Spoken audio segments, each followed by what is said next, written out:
So talk about sustainment real fast, right?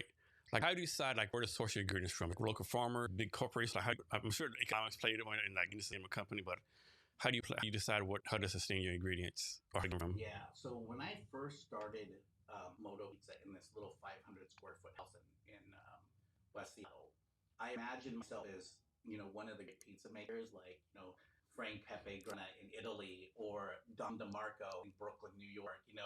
These guys who have one shot and they've done it daily for years. That's how I saw myself at the beginning. And so, like, I'm a beekeeper. I kept bees in the back of West Seattle, and I used that honey for my pizza. That's how hardcore I was. But as I began to scale, I realized I can't do that anymore. So I had to bring in local honey. And then as I got bigger into California, I had to bring in production honey.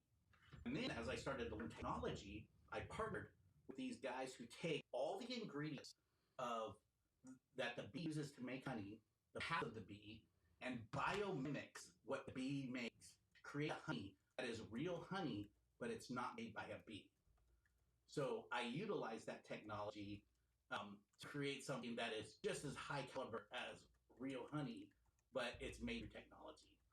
So there's been a huge evolution from this idea of the craft and ingredients and those things into what I'm making now. Um, so your plans have like drones deliver pizza, right? Yeah.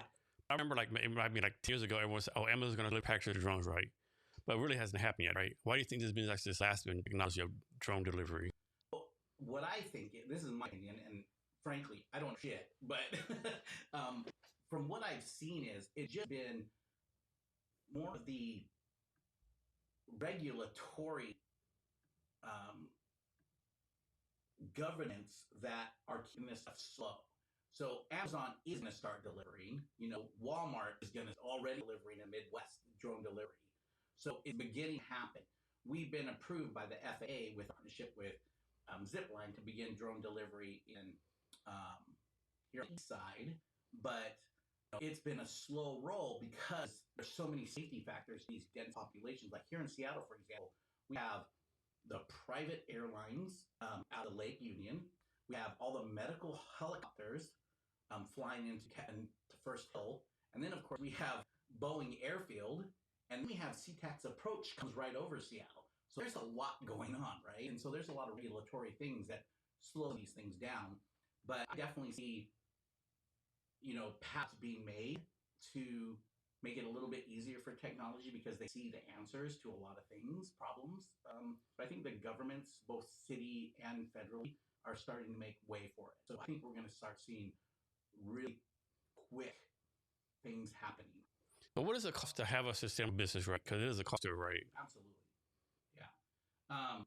That's kind of a relative question, so there's a cost to my robot that, I have to balance that out with, when I first got it, it was really expensive because I had to throw a lot of labor at what I was doing because we were just learning the robot. But then the robot eventually replaced, almost a dozen people in my stadiums doing 3,000 pizzas. I can have 1 or 2 people on the robot versus 12 people top pizzas.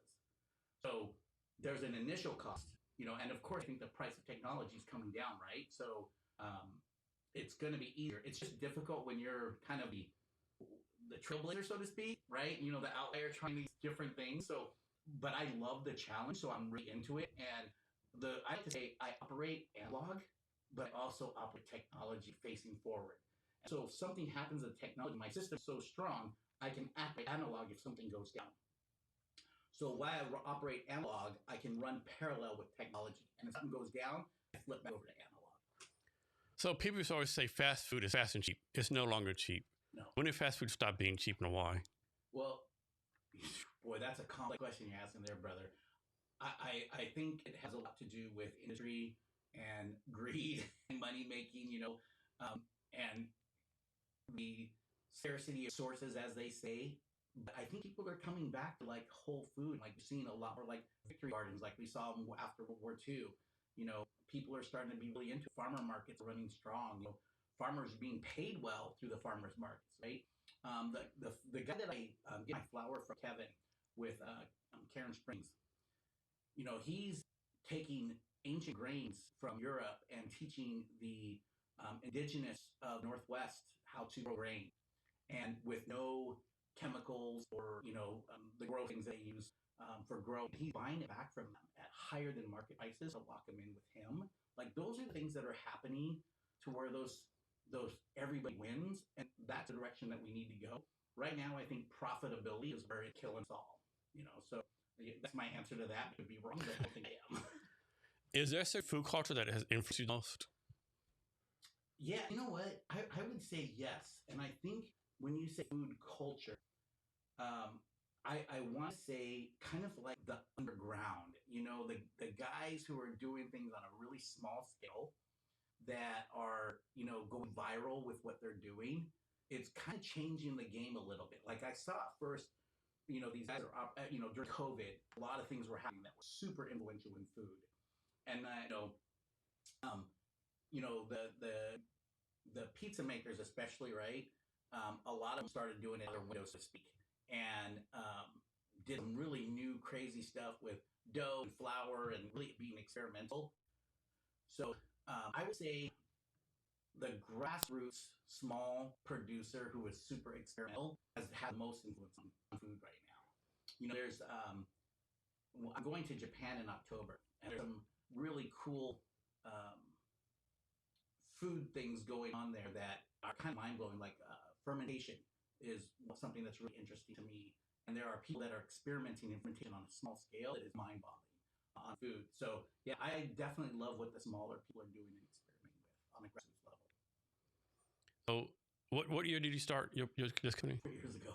And you gone from one store to how many stores? We'll have 11. We'll have 11 by the end of the year. Just how about the process of deciding to know when to scale, when to slow down, all that kind of stuff? Well, it seemed like you just like go, go, go, so maybe not slowing down. Yeah, there's been no slam, but my team's been like, hey, we need to slow down. So we've kind of slowed down. We're just focusing on what we're doing right now because our systems aren't 100% dialed in. So before we really go crazy, we're really just fine tuning everything that we do.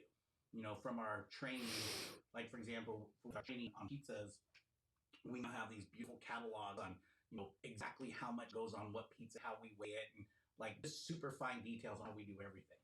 And yeah, and once we dial that in, which is probably like the end of the year, we're really gonna kick on gas. So you talk about this some already. Talk more about the art versus the science of making pizza. Yeah, so I have an acronym that I use called FAT, and it's fragrance, it's flavor, appearance, taste, texture, and temperature. And I use all of these to kind of layer in what I do. A lot of junk food, they actually use fat, acid, and sweet to create the effect of almost like junk food addiction. That's why potato chips are so salty, right? And you got a lot of fat in it. They fry it with, right? Those things are the things that really draw us as human beings to eat. I want to do that in a positive way, using, like fermented kimchi and, pickled cabbage, those kind of things on pizza, which is a fast food, not the greatest, the healthiest of food. And experimenting that way, that's how I can be creative, but also have a positive effect on the food. And how do you go about picking out new locations? It's more opportunistic than anything right now. We're have a partnership with the stadium, so we're kind of looking at an LOI for a multiple stadium deal that's coming up. That's probably going to be in between 10 and 20 stadiums. The partnership has been really good, and we're just getting ready to open 4 locations in San Diego, and so we're going to kind of work our way from Seattle going down and San Diego coming up and meet in the middle. So we're already looking at locations in between that, like for example, LA, San Francisco, Portland, as we build. So what makes a good opportunity is like neighborhood traffic, the amount of revenue in the neighborhood, like what goes into that? Yeah, we don't know that yet. So we're still experimenting. So we're in suburban areas, right? We're in the stadium, we're in downtown. We're still playing with that. We call it what is Moto in a box, and where do we see the best performances? We're seeing a little bit of goodness out of everything, which is really good. But yeah, we haven't defined that yet. We're still in that, and we're becoming data freaks. We love data, so we're trying to capture as much data as we can through our POS system, and now we're starting to do like very specific area targeted marketing, and we're watching to see how that what the response on that. So really we're in data gathering phase right now. So when you source ingredients for the pizza, where the ingredient is, like, do you get more closest to the store, price, economics, or like combination? It was a combination of things, but now I have to think more on professional level, which is a little more challenging for me because I love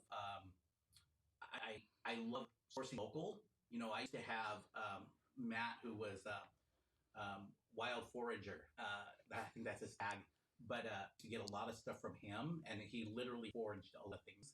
I can't do that because he can't do that on a scale, right? So now I have to start thinking about a little bit more bigger producers, how to that quality. So it's a balance. And when you scale, I don't care what anybody says, there is a certain amount that you have to kind of give up, right? Like I can't have Matt forage for mushrooms anymore because I can't do that on thousands and thousands of pounds of mushrooms. There's capability there. So those are conscious things that I have to give up in scale. So you weigh what is the mission that you want to accomplish versus what you want to do with your pizza. And the compromise is really difficult pill for you to swallow. But I'm learning how to keep a really good product with the intention of you eating a good product, even if I'm making thousands of them. What defines success for yourself? I think success really comes equals happiness. So it doesn't have to be a monetary amount. It doesn't have to be, having a kingdom. I think it's just finding happiness. Whether you choose a simple life or you choose a mad, crazy life like mine, I think where you find happiness I think that's the success. You have any advice for founders who are outside of food? Oh yeah, jump, build it on the way going down. Just go for it. Fear holds. So I talk with so many entrepreneurs. I have people write me. So there's a video out right now that I was interviewed back at the beginning, and it had like 3 million views on it, and it's gone kind of global. I have people who are entrepreneurs that want to be writing me all the time, and they're like, "Hey, how do I do this? What do I do?" And I say, "This is what I tell them." Actually, I tell everybody this: start as small as you can, but just freaking start. Yeah, great advice. It's never the perfect time, right? It's never the perfect time. I started mine in the middle of COVID. My dad thought I was crazy doing it in Seattle where the bridge was broken. He's like, nobody's going to come to you and anything like that. But you just got to jump in for it. And the other thing is, build it, make it exist, and then make better. It's not going to be perfect. No. So yeah.